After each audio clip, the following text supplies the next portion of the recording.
standing strong and tall. Yeah, this is the bovine coming on the air, sharing the stories of the folks who care. Profiles of passion, voices of the trade, dairy strong legends being made. Yeah, this is the bovine coming on the air, sharing the stories of the folks who care. Profiles of passion, voices of the trade, dairy strong. Welcome to the Bovine Podcast. In 2006, Francisco Rodriguez didn't own a single registered cow. By 2023, he'd co-bred a World Dairy Expo Supreme Champion. But here's the thing. When that moment finally came, he realized the journey mattered more than the banner. Today's guest is Francisco Rodriguez, fifth-generation Colombian breeder, co-founder of Protera Genetics, and the man behind Shakira, Marcella, and a breeding philosophy he calls the decade rule. In this conversation, we dig into why world-class cows still take 10 years from vision to peak, how he uses genomics as a tiebreaker instead of a starting point, and why he rebuilt his entire life around a framework called 25-25-25-25 after his wife told him she was done. Whether you're chasing banners or just trying to keep your herd profitable through a tough decade, this one's going to make you think. Let's get into it. And it kind of all started back in 2012 when we first met you, first did an article about you. You were just a young veterinarian from Colombia who had come to Madison, started working with decadeFrancisco in the robotic milking systems. Our article at the time, I think we titled it Passion with a Purpose, which we've talked quite a bit about since then. And you talked about even at that time juggling your career between your family farm back in Colombia and your dreams for Holsteins in North America. And then fast forward to today, and quite a bit of stuff has happened. You've co-bred a World Dairy Expo Supreme Champion. Your family and yourself has bred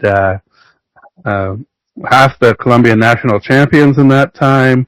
You've moved from decadeFrancisco to founding in a partnership with your tropical dairy system, and some other grand champions. So it's great to catch up with you again, and we're going to go over some of that stuff. So. That sounds fantastic, Andrew. Thank you so much. And it has been an interesting 13-year journey since the day we started talking for first time. Yeah. Now, let's start where you left off. We did the article. It was called Passion with a Purpose. And you and I have discussed since then, looking back, at how that meaning or that phrase has evolved for you over those last 13 years. What does that mean for you, this journey you've been on? You know, it is interesting because it means perhaps you were able to see something with your wisdom, something that at that time I could not see, but perhaps it was just there, right? Because that's exactly what you do when you're loyal to your own feelings and when you really do what you love. So, and when I some days ago, I was thinking about what's going on with my life right now. And I said, you know what? So I came up to the conclusion that everything I do, I love, which is passion, but everything I do has a very strong why, which is purpose. And I said passion and purpose. And I immediately thought, oh, that's what Andrew Hunt, that was the headline of that article back then when we met first time. So he saw something that now I'm still think is the core of who I am. And that core, that essence hasn't changed, Andrew. What has changed perhaps is the context, is a little bit of more maturity, understanding better what that means, right? Because sometimes you can put that purpose more self-centered, more driven towards yourself. But what life teaches you over time is the most important is how that purpose is used with that passion to serve others and help others and have an impact. And that's essentially what has changed or evolved strongly over the past 13 years. Now, You talk about changes, and when we first talked, you compared moving to Madison to being a pilot asked to run a Formula One car. And you were working with some of the biggest dairies in the world in North America. A lot of great things were happening. You were traveling the world. Now you've left eDeLaval and you've launched Proterra, and you're building something entirely on your own. What would be your race analogy today for what you're doing? I'd say today I want to be the leader of those pilots and help those Franciscos that arrived when they were 26 years old, thriving, hungry, and looking for a better life. And with everything that I have learned and I know how I can help them, mentor them, coach them, and serve them, whether they are part of my team or they are part of any of the teams of the businesses that I'm related with, or they are just people that are out there looking for somebody to help them. And it's not just about racing that Formula One car as a pilot, but everything that needs to happen around that leader as a person to make sure that that is a sustained success. Because that's the other thing. What you learn over time is not about winning a championship or running the championship, but it's about how do you sustain success in the long run. Now, you have this, you identified something you call the decade rule. The idea that world-class achievements, like in cattle breeding and in everything you do, takes time to develop and harvest. Walk me through how you came up with this decade rule and how you discovered this pattern. Yeah, that's also part of that self reflection or self discovery and self work that I have done, especially during the last year, where sometimes you run, and you do, and you become a doer, but life brings you to moments where you need to start thinking, wait a minute, what am I doing, who I am, and you start doing this introspection, right? So this was one of the outcomes. What I have done in the past and putting all the dots together and saying, okay, what has worked, what hasn't, and life sometimes is more about deleting instead of adding. And at this age, the most important is try to move aside things that don't add value to your life or are not relevant anymore. Otherwise, you become too heavy to fly. You need to stay lighter and be able to flow, right? Mm-hmm. So I said, okay, what has happened? Especially when Marcella, the great granddaughter of Jacob's Goldwyn Brittany, became the Colombian national champion and the Latin American champion, I thought, what's interesting about that cow? And when I looked at the journey of that cow, from the time we started conceiving the idea with John Erbsen of reinvesting the money from the sale of Shakira, to the time Marcella became all this, the most important cow in Latin America, it took us exactly 10 years. From the conception of the idea to the top of the cow. And then I looked back to Shakira, and it was exactly the same thing. 2012 was when we bought the clone, we became friends with John, we started breeding cows, and then Shakira 2022, 20 blah blah blah, then the cow becomes World Dairy Expo champion, and then becomes Supreme champion. Not for us, for others, but it was part of that journey. Because even when we made Snapple to a caliber, and we knew that there was a dream, there was a vision. In that journey, we knew that we were not going to own the cow for a long time, because I did not own a farm in the States, but I had the vision. John is a fantastic breeder, but for a superstar like an athlete, they need also the right environment with a great exhibitor.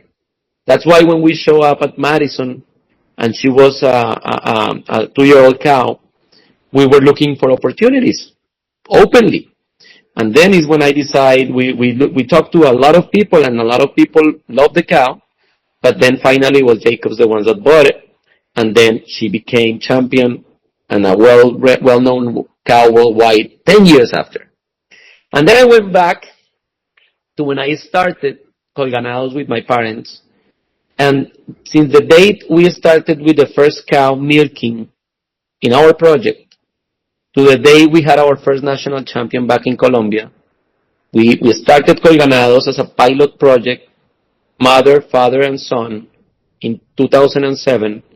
And we had our first national champion in 2017, and she was also the supreme national champion of Colombia. So I don't think there is just a coincidence, but there is a pattern.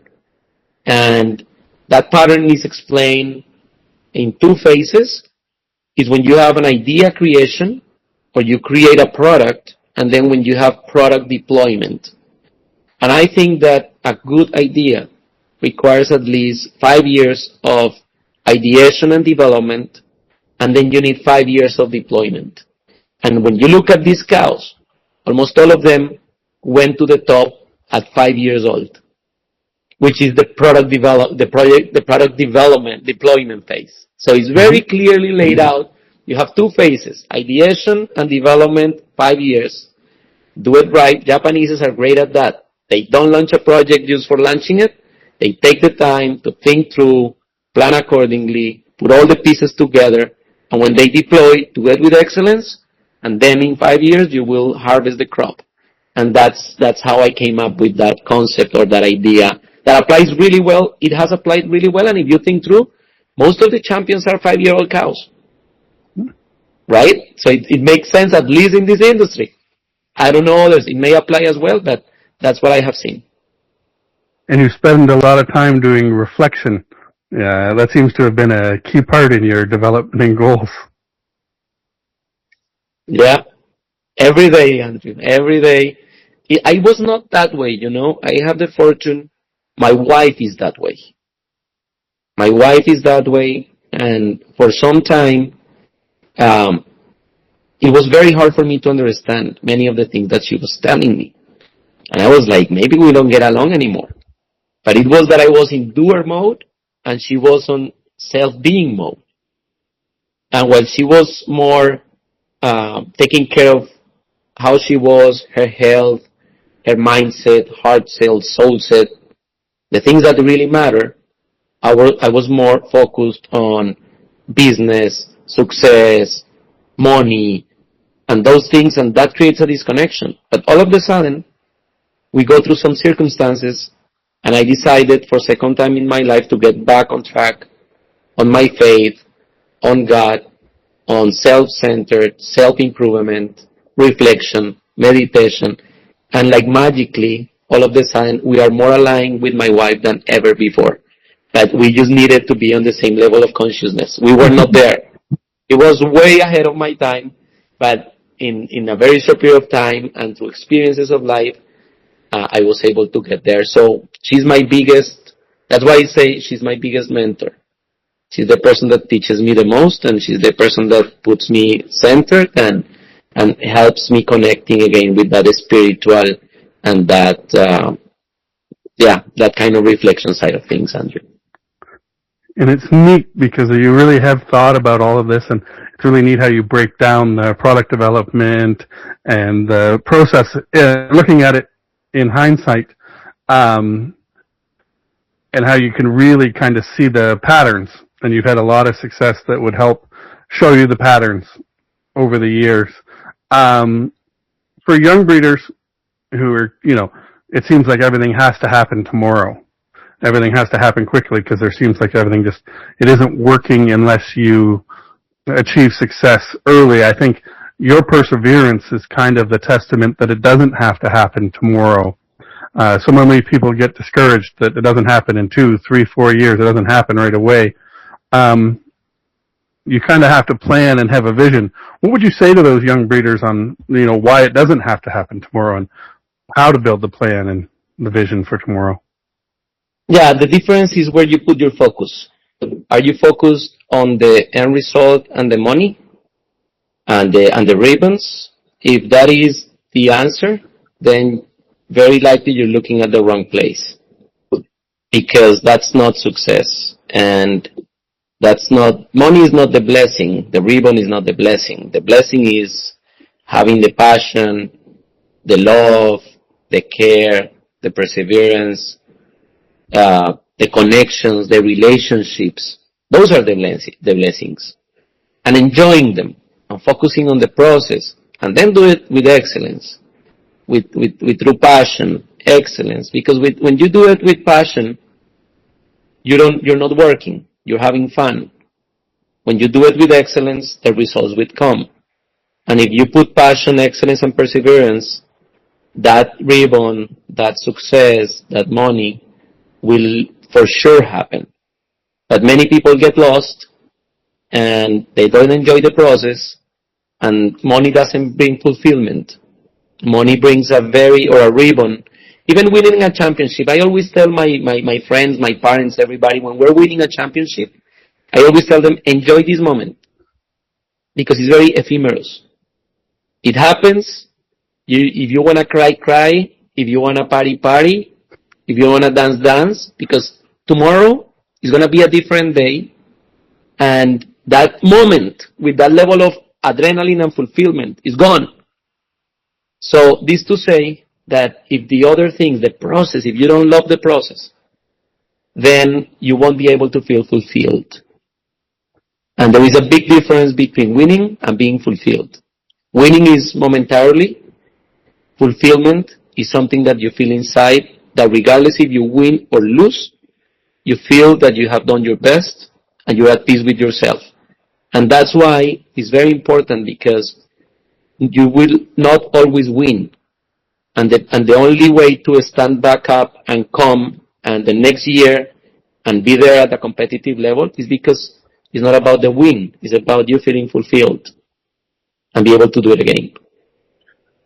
So one of my favorite pictures, and I haven't used it lots, but I know you have as well, is you showing Shakira as a yearling. You didn't win. She was maybe not the show style heifer. She was a little more conditioned, a little more substance, but not style at that stage. But you're walking out of that ring just beaming, because you were so happy that you had the chance to show her your own bred animal at World Dairy Expo, that you're walking out as proud as if you'd won Supreme that day. And I look back now at that picture and you're like, if you'd known where you'd placed, you'd say, why is that guy beaming so much? But you're as proud and as happy as anyone. Now, 2 years later, she calves in, or a year later, she's calved in and she's done spectacular. But at that time, she hadn't done everything yet. You're as proud and as happy as almost as the day she was Supreme. You did party hard when she won Supreme. I will admit that. But, it was always interesting for me to look at you at that time and saying, he's as proud of her winning or placing wherever she did because it's fulfilling your dream of just being there, that it was amazing for me to see that picture. And we had no clue what was coming. At that stage, it's just you. You'd sat kind of not top of the class, and you're coming out happy. And then a year later, she sells and does well as a 2-year-old, and then a couple of years later, she goes on to be Supreme. And you were quite happy then. What was that feeling like for you when she was Supreme? Andrew, now that you mentioned this, every time I walk in the ring with her, I was Supreme Champion. Perhaps she was not yet. But that day, I was a champion. I was a champion of life. I was a champion of self-improvement. I was a little kid in the mountains of Colombia that back in 2006 didn't own any cow, any registered cow. I only have seen catalogues for 20 plus years, admiring all the great breeders in North America, Latin America, Colombia. But I didn't have the chance. I only had dreams. So when I had the opportunity to go in that ring with that animal, I was just so thankful. With God, with life, with my partners, with my friends, with my family, with my wife, to be there. I was a champion. So I was just having a blast with the cow. I was just doing my everything, my best in there, doing it with excellence, clean. When I look at that picture, the shirt was completely clean. The jean was completely clean. Everything in that picture shows that it's about the process. Everything, the cow was doing the heifer was doing her best. She was so clean. I still remember when we were getting her together in the shoot. She was white, of course, but she was the whitest and cleanest cow that come into a ring, because if there is something about the Erbsen family, is they always are very proud of what they do, and I have learned so much about life with them. How humble, but how clean everything is. They take pride on what they do. The cow was clean. The calf was clean. I was clean. I was happy. I was into it, doing everything possible for her to do her best. But I was not focused on the result, because back then we didn't know what was going to happen. I was just doing it with excellence and pride. And then later on, whether she was ours or she was under others' names or somebody else was in the halter, I felt the same happiness and pride, because at the end of the day, it's about the memories, it's about the friendship, and I realized that God gave me the possibility to create something. Whether it was mine or somebody else, it was our creation to enjoy. And that's why I always would go to the Jacob's string and have a blast with Tyler or with Isabel or with the kids or with anybody in that team, because that was a creation God gave us the blessing to enjoy with them, and even with many breeders around the world. I will never forget when she was champion the first time and we were taking the picture by the willows there at Madison. There were cars with the horn cheering for Shakira, like if she was a famous, a diva already. And that was so cool, because that blessing and that creation was not something only we enjoyed, but was something that has given so many blessings and enjoyment to people that doesn't even have the opportunity to meet her in person. I mean, just think about the amount of fans that these amazing cows have worldwide that have never stepped into a World Dairy Expo. But they don't miss a magazine, a picture, social media. So we have bring so much joy with her, and that's how I feel. And every time she succeeds with something, now with her daughter, with the Have No Fear daughter, with Shara, I feel so happy. I feel again a champion, because that's awesome. Now an offspring of Shakira is one of the most talked about young cows in the industry, and it's awesome that she succeeds for the Genosaurs guys, and still is part of that creation. So that's what it means to us, Andrew. I think it's almost full circle, because when you and I have talked a lot of the times, you talk about being a little boy just looking, and you mentioned it here today, just being a young boy looking at the catalogs and dreaming about cows like that. And then now here today, there'll be this young boy somewhere in the world, who knows where, because as you know, the world dairy market is changing rapidly.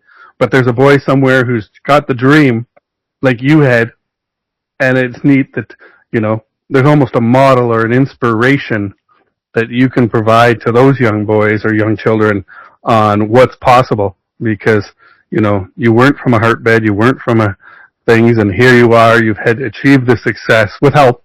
You're very gracious about the partners you've had, but you've also achieved a lot of it through your own passion and determination. So I just think about those young children that you're providing the inspiration to for the next generation. Andrew, and there is a very important part of that.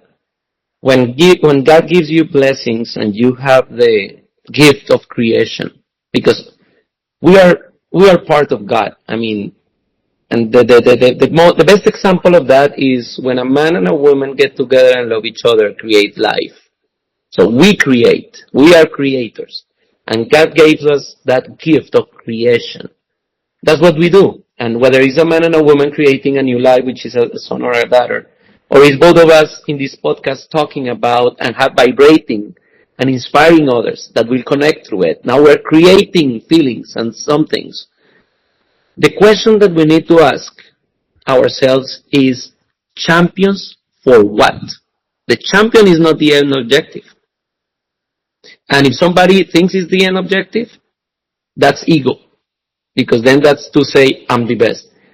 And for me, champions for inspiration. If I bred a champion, what can I do with that? What I can do with that is show other kids around the world that if I could do it, they can do it. Power to serve. Money to help. So we really need to ask ourselves, for what? And the message I would like to align with what you're saying, and look, we didn't talk about this before, but it's perfectly aligned. It's because we are more aligned than we think. That's why we're here. If I want to leave a message today is, if I have bred champions like Shakira, like Marsella, and many others, I just want that to inspire others. Believe in yourselves and go for it.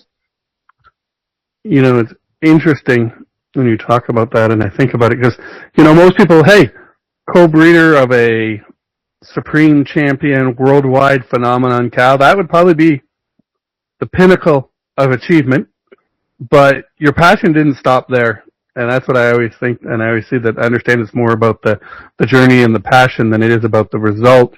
And that's why when you talk about Marsella, and how, you know, we didn't just cash in the check and move on. You guys were looking for what's next, or where's the next passion project. So can you walk me through, you know, what prompted the purchase of the daughter from Brittany and how it evolved into Marsella? Yeah, so when we sell Shakira, I have always been very thoughtful and mindful of what to do with earnings or blessings like that, right? Because very quickly you can spend the money in the wrong way, and we're here for the long haul. I mean, yeah, I enjoy life, and I can tell you, I was doing this with my daughter and my wife the other day, and I feel blessed of being able to travel to more than 30 countries. And actually, my little daughter is 6 years old, and she has traveled to 11 countries already. So I'm a person of experience. I love to spend money in experience. But I'm a person that also likes to be smart about managing money and so on. So the first thing I tell John is, John, I really want to make sure that some of the earnings of Shakira were reinvested to create the next project. So I did two things. I bought some Jersey animals with Pat Conroy, and then John said no jerseys. John said Holsteins. I said, okay, why don't we do something? I really like that Jacob's going Brittany. I think she's a hell of a good cow. At that time, she was not as big as she is right now, but I think she's a family. I think out of the Jacobs breeding, she will be the cow. And I said, hey, John, would you partner? And he said, yeah, let's do it. With that kind of investment, yes. And then we talked to Norm Nabels, and we said, hey, let's go and let's do a trip to Quebec. So we jumped on a plane, the three of us. We go there, we arrive to Jacobs. And then at that time, it was when Beauty, the seed daughter of Brittany, was champion in Madison. And then I said, it seems like the good cross on that cow, at least for now, is seed. And they had a heifer, Bermuda, that she was seed out of Brittany. Then we bought her, and we brought her to the United States. She went to become very good 87 as a 2-year-old. Then we flushed her to Avalanche, trying to bring the apple blood to that family. So we wanted to, same thing as we did with Ocalibra and Apple to create Shakira, now we did with Brittany and Apple to create the new one. And then we created embryos. Some of them were implanted in the US, and then we exported 4 embryos to Colombia. And then in Colombia was born Colganados Avalanche Beauty. She went to be excellent 93, and then I said, you know what? She's a very well-uddered cow, but she lacks power. She needs power. And the best bull for power for me at that time was Diamondback. And it will do 2 things. Number 1, bring power. Number 2, another shot of apple, which normally works really well. I mean, some people would say you're crazy when you line breed too much, but I can tell you, I have 4 champions, national champions, that are line bred 3 times to apple. So Marsella is line bred 2 times to apple. Shakira is line bred to altitude 3 times. And Marsella is 2 shots of apple. And Delia, which is another cow that I bred that was intermediate national champion and reserve grand in 2024, is an apple crisp out of a Diamondback. Diamondback. right? So for me, it's just like when a cow line breeds well, you just go for it without fear. And Marsella, right on. Here we have an amazing well-uddered cow with way more power. It's one of the most powerful that I have seen out of the Brittany family. Black, jet black, beautiful, and her personality is just so amazing. She combines the best of Apple with the best of Brittany, and she becomes national champion, and then she becomes the Latin American champion. It's always interesting when I chat with you about the breeding side of things, because you don't talk into, oh, this bull was high in this genomic number or that genomic number. You kind of talk more in regards to what that family and what that bloodline has and what it goes through generation after generation, and you kind of bring different components or different elements from each family. It's really neat that you approach it that way versus, this one was a +6 for legs and I needed a better legs.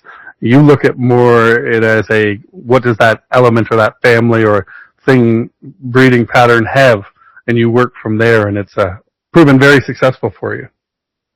Yeah, and I will go back to 2005. Perhaps that 2004, 2006, I had the opportunity for one day to have in my car a David Brown in Colombia. I didn't own any Holsteins. I was in the Angus business. And I needed a hoof trimmer. And somebody told me, hey, David Brown is living here. He may hoof trim your Angus cattle. Give him a call. So I called David Brown and I said, hey, David, I have this Angus. Do you mind coming and helping me? They are going for a national show. And David very graciously said, no, absolutely, I will go. A cow is a cow. And we were in the car and I said, hey, David, you have bred many champions.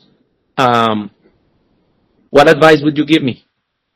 And he said, champions are made out of your eye, not made out of the numbers.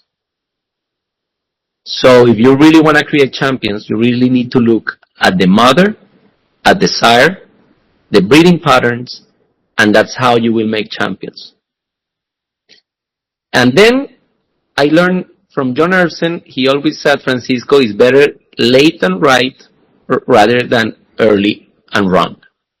So I combine those two, and that's why when I'm going to make a champion, I always look at the mom, I always look at the sire, and I am not there for what's the more shiny or the latest. I'm not in the fashion in that. I am in the mode of, okay, I need to see, I need to look at the breeding pattern, and then, of course, I look at the numbers, because if I have two full brothers, and I did this 2 days ago, I was choosing bulls last week. During Christmas is my time to pick bulls. So I texted Mike Duckett, hey, I looked at, we had the opportunity to meet in Cremona, and then I said, hey Mike, which bulls out of Have Not you have? And then he said, hey, I have Image and Diesel, and this breeds this way or that way. Every time I can talk to the breeder. So I talked to Jordan Simmers. Hey Jordan, what's better, the P family, the H family, how do they breed? I talked to Mike Duckett, hey, how is this cow breeding? And because then I have my study about the dam, the sire, I talk to the breeder, and then I go for the bulls that with the numbers. If they have similar numbers, I will pick the one that has more milk, more fertility, and better numbers. So and then I heard or I read once in an article, and I think it was Matt Angel from Lucky. He said, I think it was him. If I make a mistake, please forgive me, but I think it was him. Genetics is not the addition of numbers. Genetics is the addition of genes. And then I tell people, if it was about numbers, everybody with a computer and a calculator will make champions and great cows. But unfortunately, it's not that easy. Numbers are just one portion. But to be at the excellence and at the highest level, you need to combine the art of a David Brown, the knowledge of a John Erbsen, the science of the genomics, and then you will be at the excellence. But if you want to take the simple route and just think that with a calculator or just with art you will get there, no, you need both. You need science, you need art.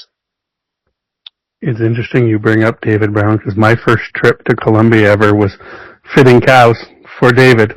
with a crew there, and it was probably the most interesting fitting experience of my life.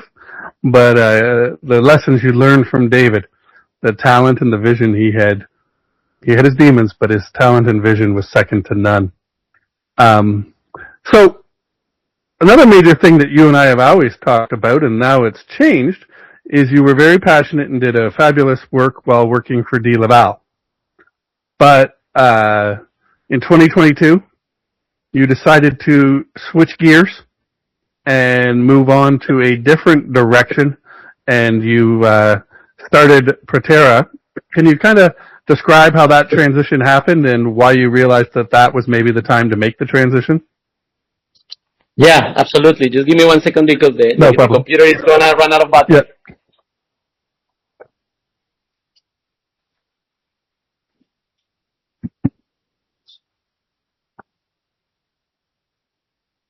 Yeah, so, okay, Proterra. The journey of Proterra begins in 2006 when I graduated from university, and I had to make a decision. Am I going to be a business owner or I'm going to be an employee? And I followed the example of my mother, and I decided to start my dairy herd. I decided to start my consulting firm. And I said, I'm going to be an entrepreneur. That's what I was made for. God gave me the gift to create. That's what I'm going to do. I'm going to create business. But then 2 months later, De Laval shows up and has me a proposal to become a sales manager for all the Andean countries and Central America. And in the beginning, I said, no, I'm not interested. But let's do the interview. So one of my friends told me, hey, why don't you do the interview process, Francisco? You are this little young man in Colombia, and a company like De Laval will show you the world. So just give it a try. I understand you're young and energetic and passionate, but give it a try. And I decided to do that, Andrew. So I joined De Laval for 3 years. And then at year 3, when I was in Colombia, I said, okay, I'm done, unless a bigger opportunity shows up. And right there, I received an email from De Laval, USA, saying, Francisco, are you willing to move? And then I moved to the United States. And I said, okay, I will move for 3 years only. But every 3 years, life gave me a new challenge with De Laval, and I was having so much fun. But always in my mind, I was going to go back to an entrepreneur, and I never left that. Actually, on parallel, while I was working for De Laval, I grew my dairy in Colombia from 10 milking cows to 400 milking cows. I grew from having nothing to, in the last decade, breeding 50% of the national champions. So, and I am in the clothing business, and I'm in the board of directors of the clothing business and other businesses. So I was always, and when I was in De Laval, I was very intrapreneurial. I was not the typical executive that goes for the bonus. No, I give it my all every single day. And if I was leading the robot business, I manage it like if it was my business.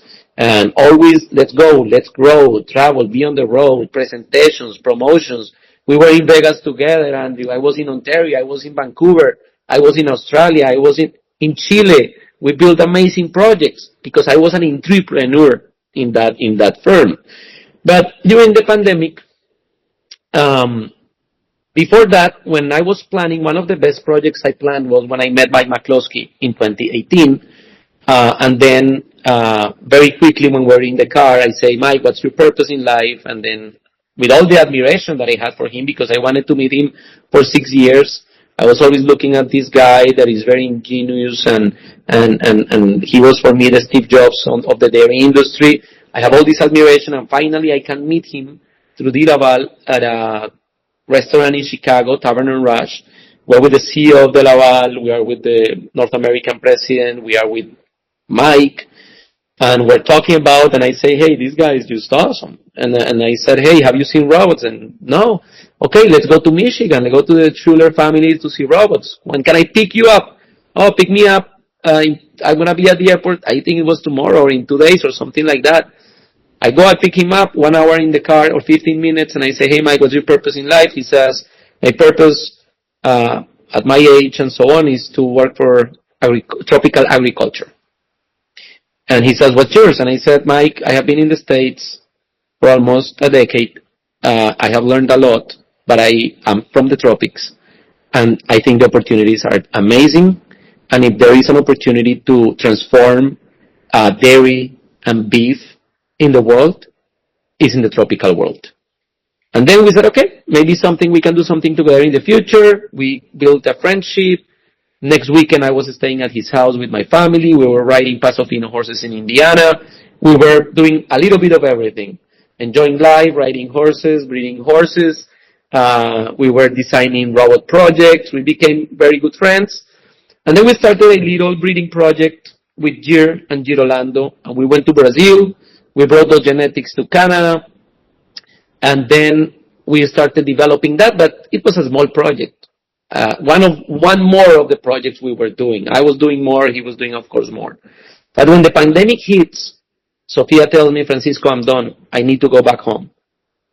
And I said, well, is that an option or is that a decision? And she tells me the decision is made. We need to go back home. I need to go back home. You can do whatever you want, but I'm going back to Colombia. And then I was thinking, okay, can we find a happy medium? Because I still think that, and then there was the Puerto Rican project. So we decided to go back to Colombia.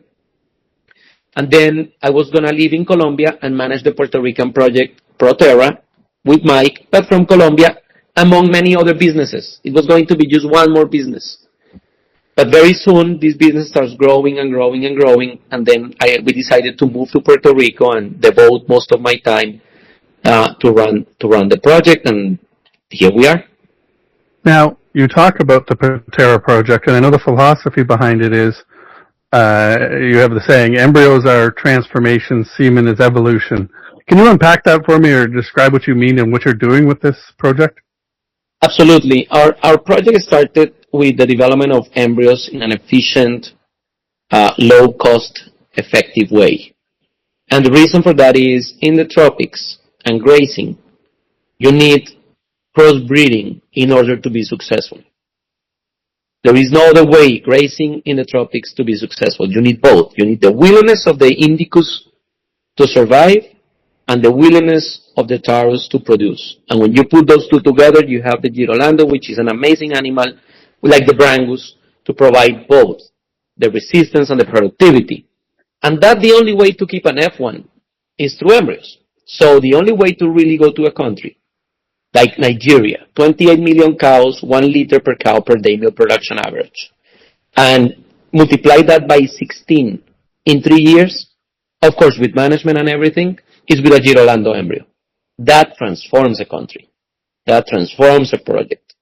And when you look even at a dairy farm, if you really want to do genetic transformation in one generation, you can use the best of the females and the males, even in purebreds. And then you can advance your herd. I did it in Colombia. I started in 2007 with a commercial herd, and there have been people breeding for 60 years with only artificial insemination, and in less than a decade, I was the highest production herd in the country in 2017, and I had bred the national champion and supreme champion.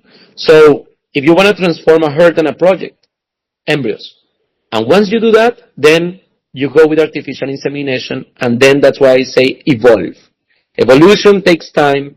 Transformation is disruptive. Embryos are disruptive.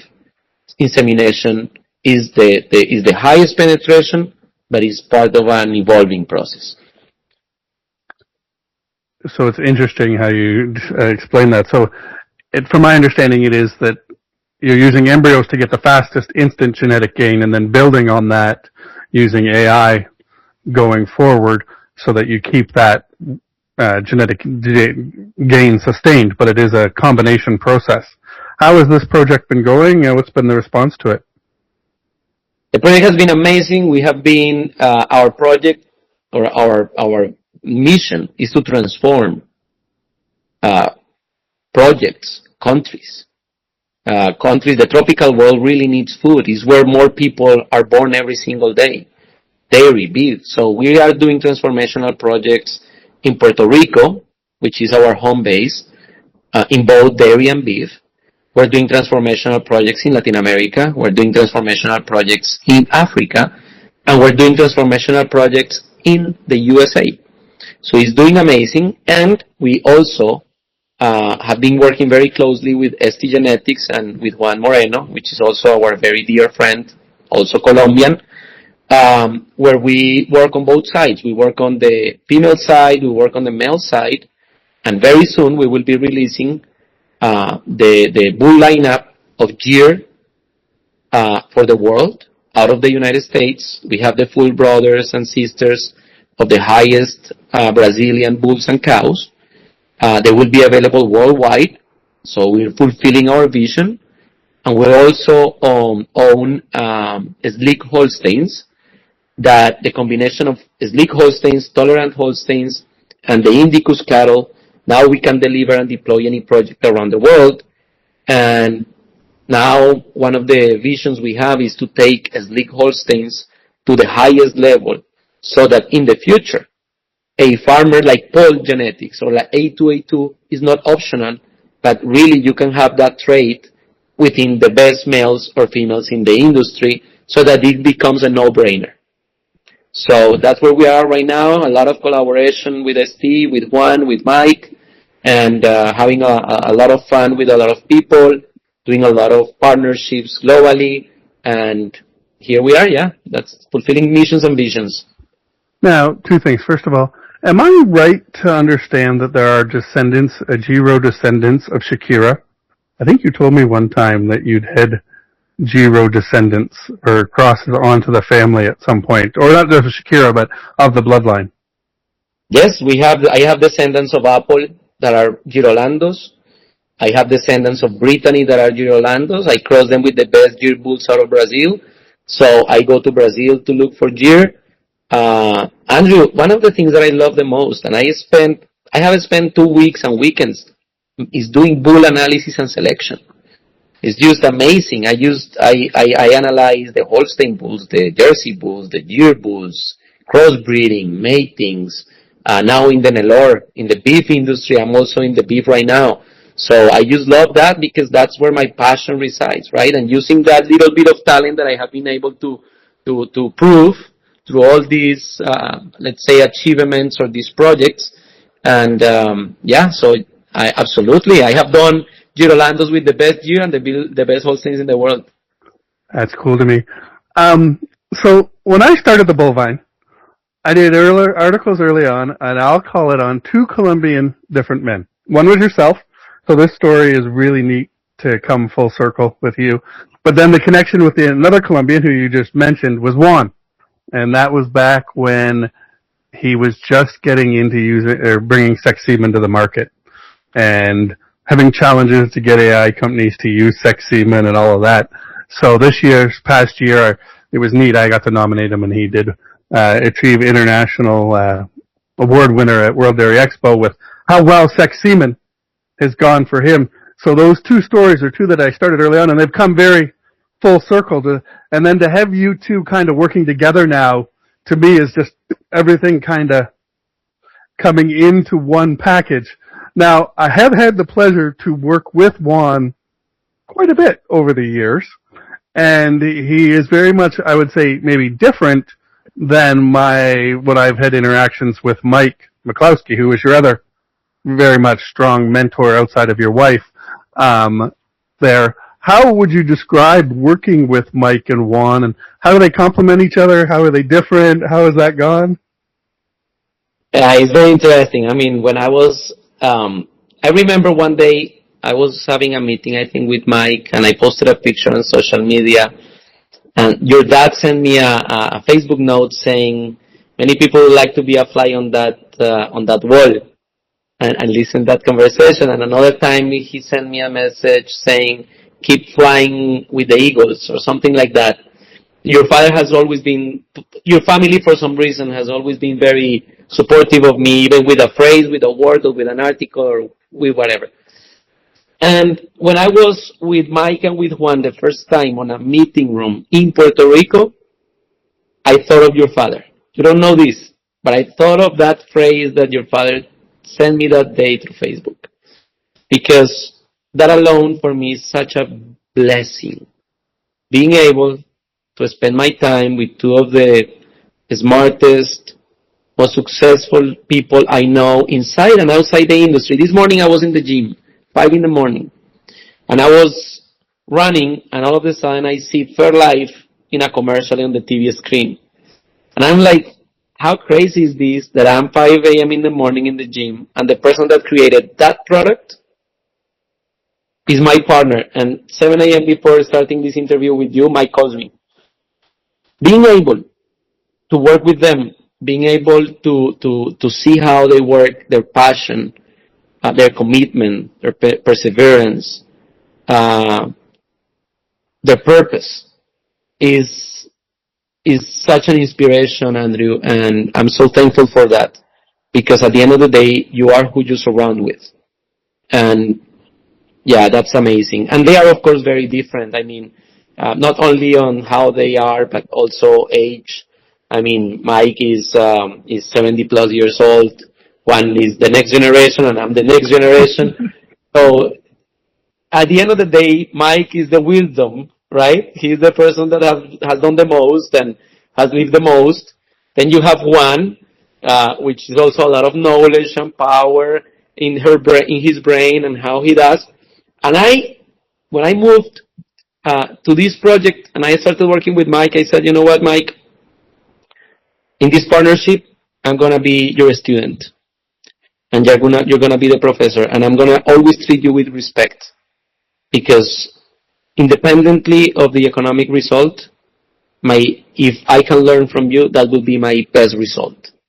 And by spending time with both of them, that's how I look at them, with a lot of respect, a lot of appreciation. Take the best of each one of them, and I'm learning. I'm the student, and every day, Andrew, I consider myself a student. You know, it's interesting because if you were to look at our industry and you would say, who are the two biggest icons you could have as mentors? Obviously, Mike and Juan would be right at the top of the list. Yet I know from talking with you, if I asked you, who is your biggest mentor, influence, greatest partnership in your life, I know it's neither of them, and it's someone else. Who is that? My wife, Sophia. Sophia, for sure. And why and what makes that different for you? Because for me, business is only 25% of life, of success, or what I call success. And I have this very clear vision in my mind. I can actually paint it. The first 25% is centered on yourself.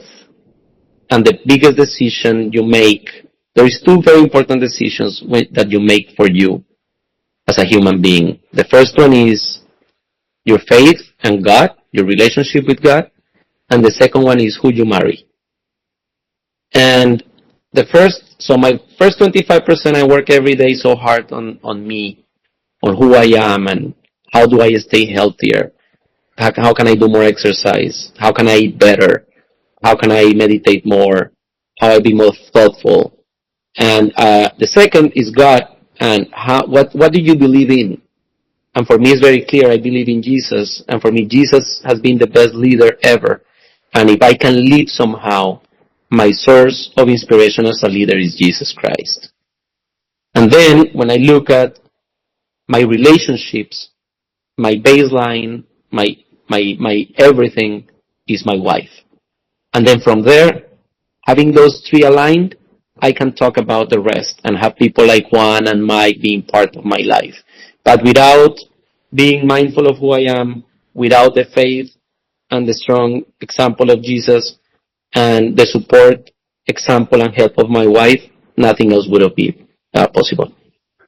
You know, it's neat, and I sit here as you talk, and we've gotten to know each other quite well over the years, and I think about when you share the story on how you first met your wife, and when you first brought her to the farm in the rainstorm, and not sure that it would make it past that first date, to sit here today and hear you talk, it's like just come so full circle, but I just see I remember the whole story, and I think it ties to something else you've said to me, and you've said it more recently as well, and it stuck with me, it's certainly true in my case, that women are more emotionally mature and more in touch with their soul than we are.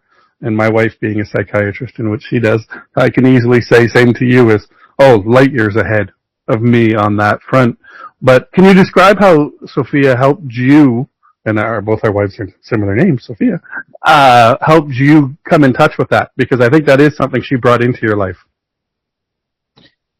Yeah, I mean, I don't know how to explain her.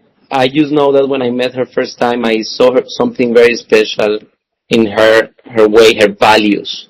You know, Andrew, when you look at a woman, you really need to look at her values, who she is, what she believes in. And I have never met a woman with a stronger character, values, with such a level of love and care. I mean, she's the most aligned person I know, for sure. After Jesus Christ, and I'm not kidding, after Jesus Christ and after reading a lot of people, and I have never met somebody so aligned in between what she feels, what she thinks, and what she says. And she lives her life with excellence. You look at her, and for me, she's inspiration. She's healthy, she's fit, she speaks when she needs to speak. She has done an amazing job with our daughter. When I look at my daughter, it has been Sophia's work. And perhaps one of the most important things, you have kids, and as if there is something that fulfills, is when you see them growing and becoming good people. And when I look at my daughter and I say, you know what? It's just amazing what Sophia has done. And that's her best creation, is our daughter. Our daughter is homeschooled, unschooled. Sophia does absolutely everything, education-wise, exercise-wise, everything. And when I look at Sigal and I see such a sweet, amazing little one, it's just one more reason to admire Sophia at the level that I do. So it's a combination of everything that she does. It was neat because we were all recently, yourself, Sophia, and your daughter, and my wife and I were all in Italy, and we watched your daughter's show, and that was another 360 moment for me as you were walking around with her, and the pride, obviously, and her pure joy of just showing in the ring, which did remind me of when you were showing Shakira Irrelevant of Place. She was just happy to be in there and living the dream. And I asked you after the class and stuff like that, and I asked about school and everything like that, and you shared that the greatest thing we were able to do was having Sophia teach Sigal about following her dreams, and this the pride and the joy in your family at that moment and all the time, but the just following dreams, I think, is the biggest lesson it seems like you guys are trying to instill in Sigal, and she's a beautiful, beautiful little girl. Yeah, Andrea, and leading by example, you know. I always bring Sigal to the farm, to the lab, and she's giving her little projects, teaching her that in life you earn stuff, you work for it, you have to put the hours, you have to plan. She has shown animals in Colombia, the US, now Europe. We're so blessed. We're not millionaires by any means, but we feel millionaires in the sense that we have lived and provided experiences we're millionaires in experiences. That's what I want to convey. And every opportunity we have to show our daughter the world, educate her, provide her with perspective. Perspective is a very important word. Take her to see that the world is different. There is people with different needs. And when we were entering the ring, first of all, she was so happy when Alberto Medina was getting that calf ready that she was happy dancing and having so much fun. And we were so happy with Sophia to see that because she was enjoying the process. But even the day before, because she didn't know she was going to show, that was a surprise that I gave her. And the day before I said, hey, Sigal, we need to go to Milano. And she said, for what, Daddy? I said, because we need to buy you white pants. And you need to look the part. You need to have your white pants, and they are going to be from Milan. So we go to Milano. We buy her white pants, and she's going to look great the next day. Alberto had the calf looking great. And before entering the show ring, she tells me that, why my legs are shaking?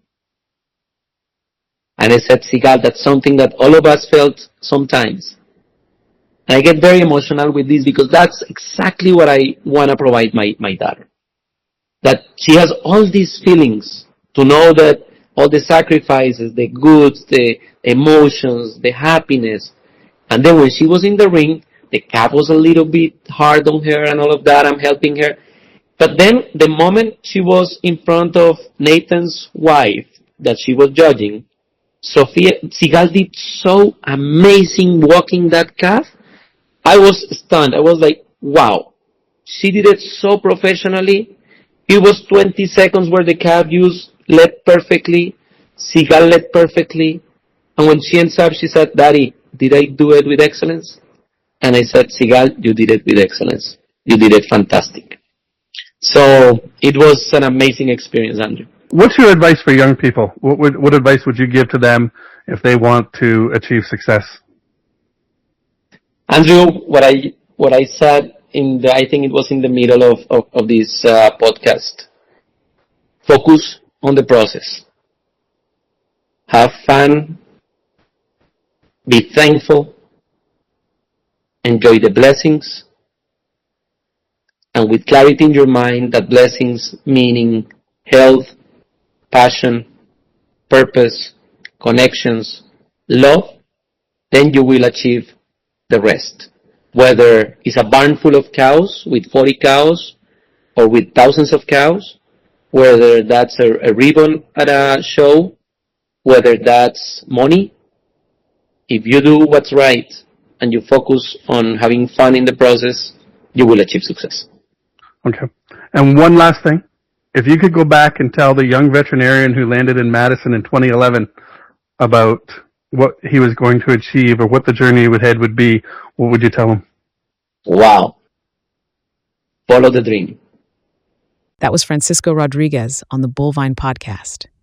If you want to go deeper on the decade rule, the full timeline from Shakira to Marcella, how he reinvested that supreme champion check, and what his 25-25-20-25 life framework actually looks like day to day, head over to thebullvine.com and read the full feature article.